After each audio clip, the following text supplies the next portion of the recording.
Hi friends, இது ஒரு சின்ன ஒரு கால்குலேஷன். ஒரு ஜவுளி நிறுவனங்கள் வந்து எப்படி ஆரம்பிக்கிறாங்க, அதுக்குள்ள வந்து செலவினங்களை தான் போட போகிறோம். ரெண்ட் வந்து பார்த்தீங்கன்னா ஒரு 15 லட்சம் போட்டுடலாம்.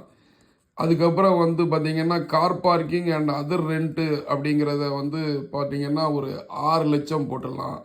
அதே மாதிரி எக்ஸ்பென்சஸ் ஜவுளி கடையில் வந்து பார்த்தீங்கன்னா சம்பளங்கள் சேலரி அண்ட் அதர்ஸ் வந்து ஒரு 25L எல்லாமே மந்த்லி தான்.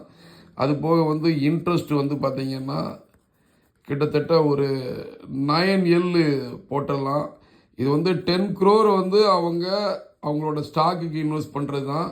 அதுக்கப்புறம் பார்த்தீங்கன்னா அதர்ஸ் வேறு செலவினங்கள் கரண்ட் பில் அந்த மாதிரி உள்ள செலவுக்கு ஒரு 5L போட்டுடலாம். ஆக மொத்தத்தில் டோட்டலாக வந்து அவங்க 60L மந்த்லி அவங்களுக்கு தேவைப்படுது.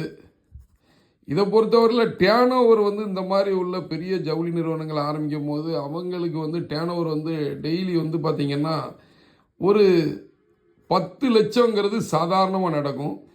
அப்படி பார்த்தோம்னா 30% ப்ராஃபிட் அப்படின்னு பார்த்தீங்கன்னா 30% ப்ராஃபிட் பார்த்தோம்னா 30% ப்ராஃபிட்டில் வந்து அவங்களுக்கு வந்து கிட்டத்தட்ட ஒரு turn over monthly turn over பார்த்தீங்கன்னா 3 crore.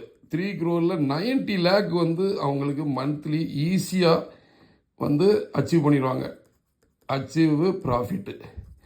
ஸோ இப்போ வந்து பார்த்தீங்கன்னா 90 - 60 30L வந்து சாதாரணமாக எடுத்துருவாங்க. இதெல்லாம் ஒன்று நான் சொல்கிறது சிம்பிளி கால்குலேஷன். இது இல்லாமல் பார்த்தீங்கன்னா அவங்க இது வந்து டபுளிங் அப்படின்னு பார்த்தோம்னா கிட்டத்தட்ட வந்து 20L அப்படிங்கும் போது 60L ப்ராஃபிட்டு. இது போக விசேஷ காலங்கள் தீபாவளி பொங்கல் இந்த மாதிரி உள்ளது காலங்களில் பார்த்தீங்கன்னா அதையுமே வந்து அவங்க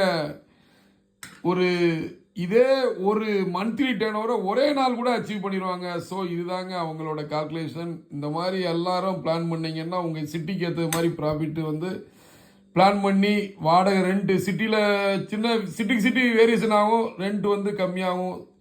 இதுதாங்க ஒரு பிஸ்னஸ் ஃபார்முலா. எல்லோரும் இதை ஃபாலோ பண்ணுங்கள், பெரிய அளவில் பிஸ்னஸ் பண்ணுங்கள். நன்றி. நான் ஜெயசீலன். மற்றொரு சந்திப்போம். நன்றி.